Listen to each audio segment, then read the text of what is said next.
Rivalries are the lifeblood of hockey. The volume level in the building definitely goes up. I love going into hostile territory. Rivalry, pure and simple, is hatred. Taves the shot, he scores! A lot of tradition on both sides. Every time Detroit meets Chicago, it's always a big game. Kozlov takes the shot, scores! There's hatred. Here comes Stu Grimson to challenge Probert. Seabrook goes the red wing line, should score! Hawks win! There's no manufacturing. The rivalry does it for you. The Blackhawks have dispatched the Detroit Red Wings!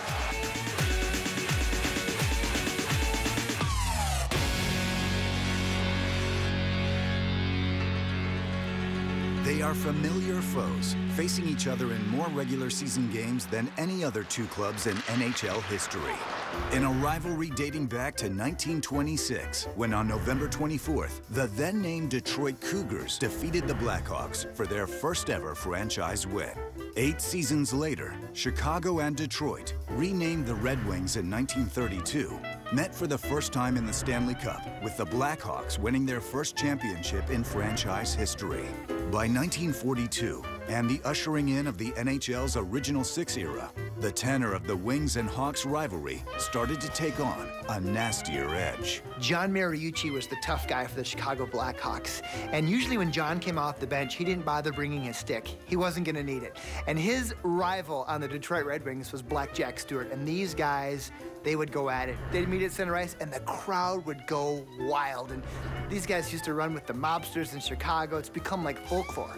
And while they became enemies on the ice, the two franchises had a unique off-the-ice relationship when it came to team ownership.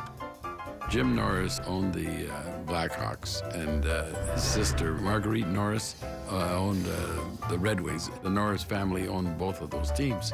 Detroit was at their heyday. You know, they finished first 7 years in a row, from 1948 to 1955.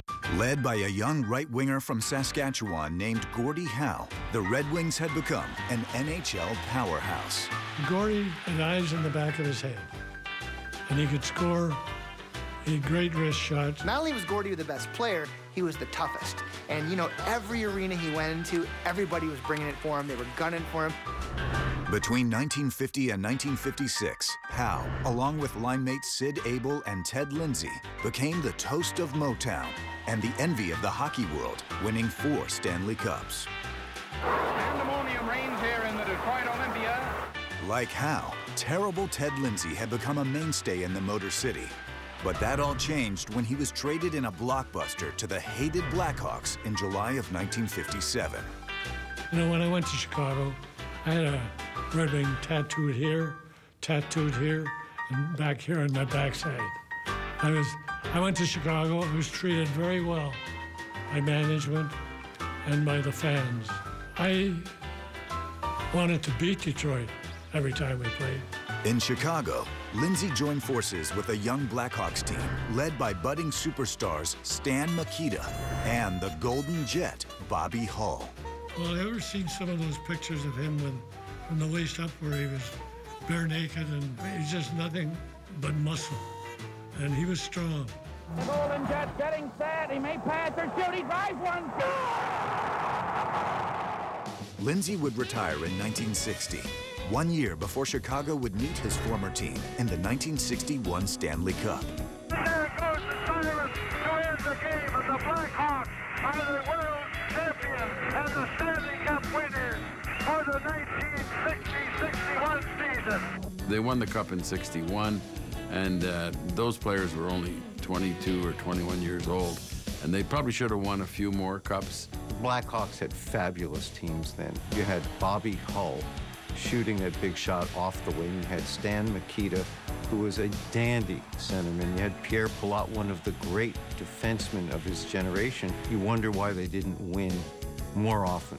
Even with that star power, the Red Wings stood in Chicago's way. They met 4 times between 1963 and 1966, with 3 postseason meetings concluding in Detroit victories, including the memorable '66 playoff clash between Bobby Hull and Brian Bugsy Watson.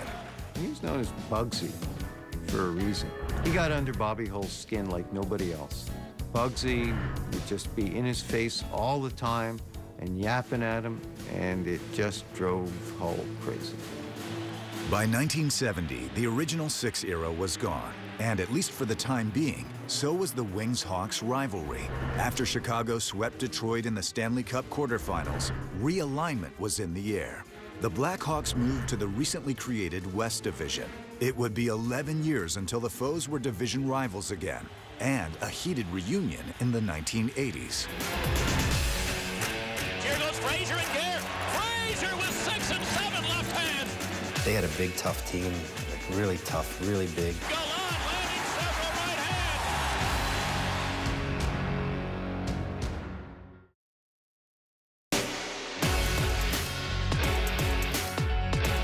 For most of the decade of the 1970s, the once mighty Blackhawks-Red Wings rivalry was non-existent. Symbols of the two franchises moved on to greener pastures, with both Gordie Howe and Bobby Hull joining a new rival league. $1 million, the magic number to lure Bobby Hull to the World Hockey Association. But the 1980s brought a revival when the two teams were once again division rivals. Prior to the 1981-82 season, the Blackhawks moved into the aptly named Norris Division, dedicated in honor of their former owner, James Norris Sr. 1 year later in 1982, after 50 years of ownership, the Norris family sold the Detroit franchise to Mike Ilitch. The Red Wings were desperate for a shot in the arm. The once proud Motor City Darlings were now known as the Dead Wings. By the 1982-83 season, they failed to qualify for postseason play 12 out of the previous 13 years. But changing ownership is one thing, changing players is another. And the arrival of Steve Yzerman in the 1983 NHL entry draft was the beginning of a Motown revival. Well, I think they wanted to build their franchise around Pat LaFontaine, but he was picked third and I was picked fourth. You know, obviously for me, I was thrilled, hoping Detroit was a good place for me to play quickly, so I was very excited when I was acquired by the team. And in Yzerman's second season, his team faced the Blackhawks in the Norris Division semifinal. Greg Stephan, a two-handed baseball swing with his goal stick, and he hits Secor in the back. Now Savard hits Stephan with his stick, and they're all going to go after each other. Look, he still wants to get at him. That's ridiculous. We played them in my second year in the playoffs. They swept us 3 straight. And for me, that was my first taste of the rivalry. The Blackhawks have eliminated the Red Wings in 3 straight. The two teams would face each other again in the 1987 and 1989 playoffs, with each team winning 1 series. The rivalry was alive and well once again. Hatred on the ice, reminiscent of the old days. But now Stu Grimson played the part of John Mariucci, and Bob Probert was a modern-day Blackjack Stewart. Grimson and Probert are just working over one another. Stu, Bob Probert, Clash of the Titans, when these guys would get together. Probert landing a couple of rights. Grimson tries to answer, and he does. And now Probert got in another right. And another one. And they're just standing there and toe-to-toe. What people don't realize about Stu Grimson, the Grim Reaper as he was known, was he was also an ordained minister. We're in Detroit. The puck is covered up by Eddie Belfour in the crease. Proby skates through the crease, knees him in the head, keeps going to the corner. Eddie gets up off the ice, chases him into the corner, and hits him from here with his blocker. Smokes him right in the yap. And Proby looked at him and said, "You hit like a girl." Probert and the Wings were the prohibitive favorites when the teams met in the 1992 playoffs, finishing 11 points ahead of the underdog Blackhawks. We had some excellent players, Chelios and Roenick. We had some depth, we have competition, we had a nasty edge to our game. And Gilbert came out of there with it. A diving poke check into the they score! Brent Sutter picked up a loose puck and scooped a backhander in. 1:34 to go, and the Blackhawks are on the verge of getting rid of the Red Wings. Chicago swept Detroit on their way to the Cup Finals, where they would lose to the defending champs, the Penguins. By 1995, it had been 34 years since Chicago won the Cup, and 40 years for the Red Wings. The teams would meet in the Campbell Conference Finals. To me, that was something special. To be playing there, playing for the Detroit Red Wings original 6. Lidstrom deflected, score! We just felt that it was going to be very heated, and most games didn't disappoint. Kozlov cruising on left wing. Here's Kozlov dancing in, takes the shot, scores! The Detroit Red Wings are winging it to the Stanley Cup Final for the first time in 29 years.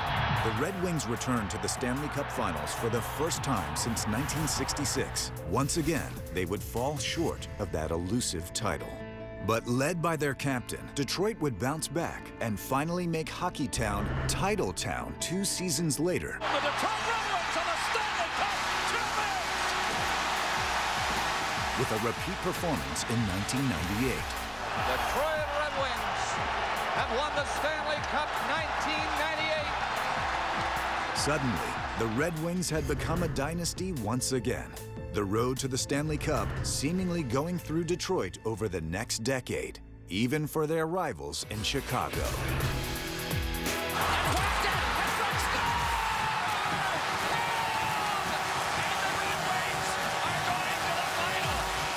After that, everyone was kind of thinking, you want another shot at this team to beat the Red Wings.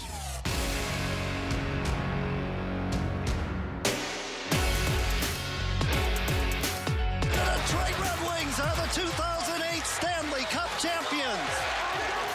The 2008 Stanley Cup Championship was Detroit's 4th title in a span of 11 years, reaffirming Hockeytown as an elite NHL destination. But the same could not be said for their rivals from Chicago. Beginning in 1998, the Blackhawks failed to even qualify for the playoffs in 9 out of the next 10 seasons. The Blackhawks, if you remember back then, weren't going very well. Not many people are going to the United Center. The team wasn't playing well. To be honest with you, the rivalry was old, and when I first got here, there was no rivalry. For the longest time, I think out of respect more than anything else, the Detroit Red Wings were the guys that were the big brother, and Chicago was the little brother. Chicago's fortunes began to turn in the 2006 and 2007 NHL entry drafts as they began to put together the pieces for their own winner. The University of North Dakota, Jonathan Toews.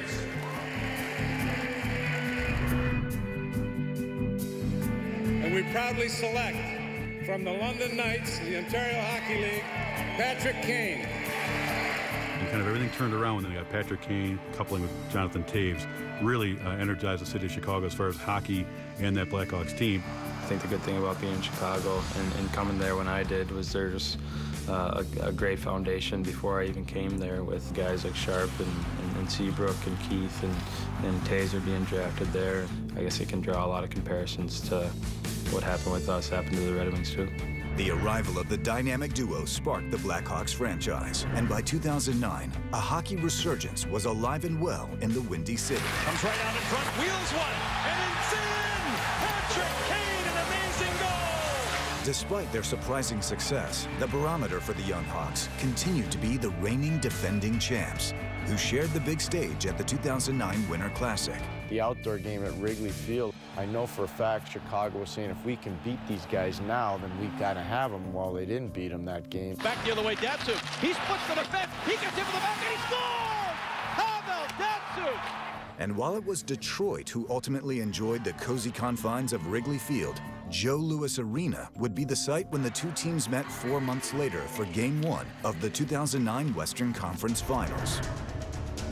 It was a big stage for us, Detroit being the Cup champs the year before. There was a lot of incentive. There is a thrilling atmosphere here. And shoot one, score! Bronson has tried to make it score! Game 1 goes to Detroit. The challenge, just how good they were. They were up here at that point, and we were down here, and we wanted to get to that level. For a long time, the Blackhawks have been a young team. Trying to earn that respect in the National Hockey League, and the Red Wings were a team that we looked up to.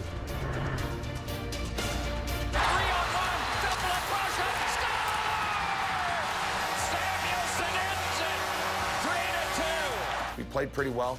We lost a couple tough games in their building right off the bat. Yeah, you can tell right then they were inexperienced, but you can see lots of potential, lots of talent. Well, I think that was definitely a growing up moment for us. You face a great team like Detroit, and they just handed it to us in that series. Rafalski, and that one blocked. Another try, scores! Zetterberg! And and it is 6-1. The Red Wings would take 3 of the first 4 games and would be on home ice in Game 5 with a chance to close out the series. And a shot, and whacked it, and from score! And the Red Wings are going to the final. We had a lot of talent. We had the ability to get there. We just didn't quite use it the right way, and losing to Detroit in 5 games was an eye-opener. We learned a lot from that experience as well. The deeper you go into playoffs, the more important every single game is and every shift is, and you need everybody.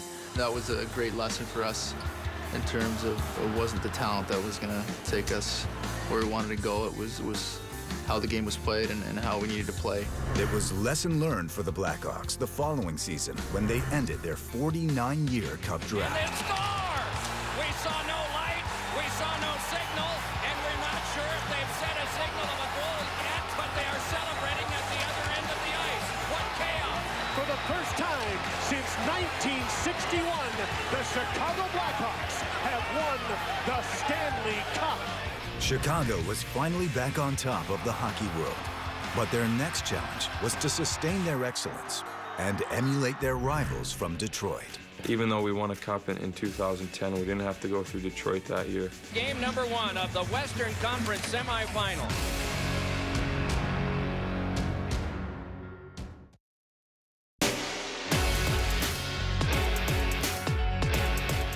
Chicago's Cup win in 2010 put the Blackhawks back among the NHL's elite, but there was still unfinished business with Detroit. Even though we won a cup in 2010, we didn't have to go through Detroit that year. For me, my 6 years in the league, they've always been a measuring stick as far as what we want to be. The 2013 season was one for the ages for the Blackhawks, amassing 37 wins, 3 of which came against their rivals from Detroit. Sharp fires one, and that knockdown by Quincy Kane. Kane scores! The Blackhawks had really rolled through the regular season. Detroit really had to fight to make the playoffs, but once they got to the playoffs, their veterans, Pavel Datsyuk, Henrik Zetterberg, they really came forward and they played Red Wings hockey. Zetterberg hammers one. Here's goal! Zetterberg! The Red Wings eliminated the Anaheim Ducks in 7 games to advance to the Western Conference semifinal, where they awaited the Blackhawks, who had dispensed of the Minnesota Wild in 5 games. What a thrilling atmosphere it is here in Chicago. And in Game 1, the favored Blackhawks dominated, winning 4-1. We never really faced adversity all year, cruised through Minnesota, and then we're facing a team like Detroit, who was kind of a wake-up call for us.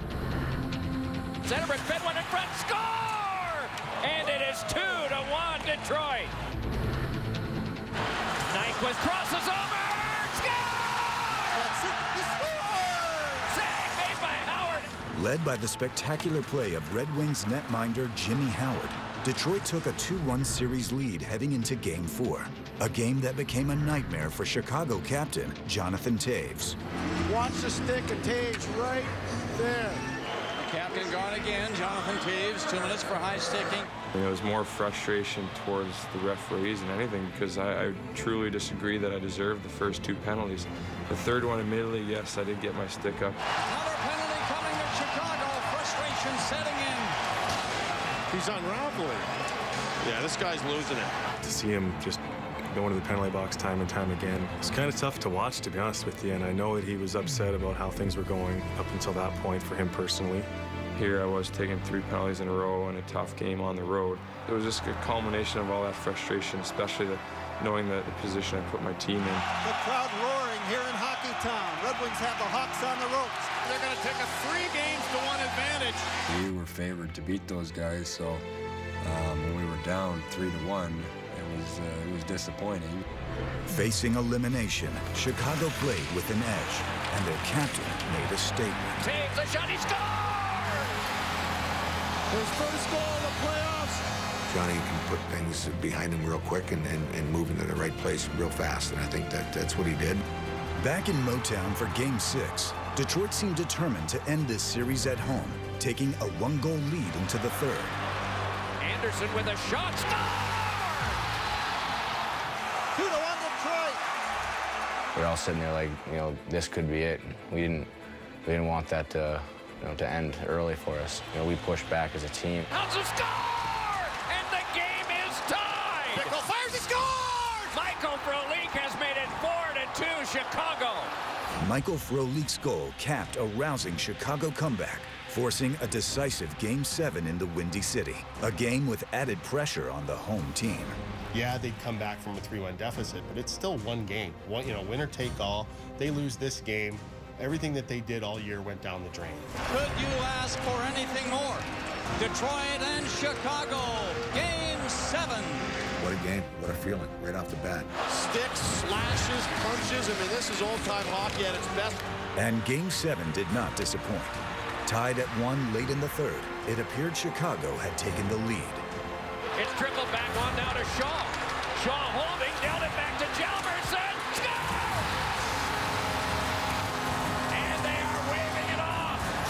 No goal. There was a lot of anger, I think, and there were a lot of people saying, what? How could that not be a goal? Referee Stephen Walcom had blown his whistle, calling coincidental minor penalties on Kyle Quincy and Brandon Saad moments before Nicholas Jarmelsson's apparent go-ahead goal. Game 7 was heading to overtime. The guys came in the locker room, hey, let's keep focus here, let's move ahead. We didn't smile and we weren't happy about it, but we kind of joked in the locker room that, hey, we're going to have to win this game by 2 goals tonight. Seabrook on the red wing line, should have scored! Hawks win! Hawks win! There's no better team to compare yourselves to than the Detroit Red Wings, so to finally beat them this year, the way that series went down in 7 games, finally felt like we proved ourselves to a certain degree. The Blackhawks have dispatched the Detroit Red Wings! The series win over Detroit helped propel Taves and the Blackhawks to their 2nd Stanley Cup in 4 years. But they'll defend their title in a new NHL, where realignment will alter this classic rivalry. We know that every time we play Detroit, which is going to be twice a year now, it's going to be a pretty special event. It's now East meets West when the Wings and Hawks drop the puck. But the rivalry endures, dating back to a golden age of hockey, when iconic players squared off in iconic buildings. And over the span of 10 decades, they have left indelible memories on a glorious sheet of ice. Chicago and Detroit, original NHL rivals.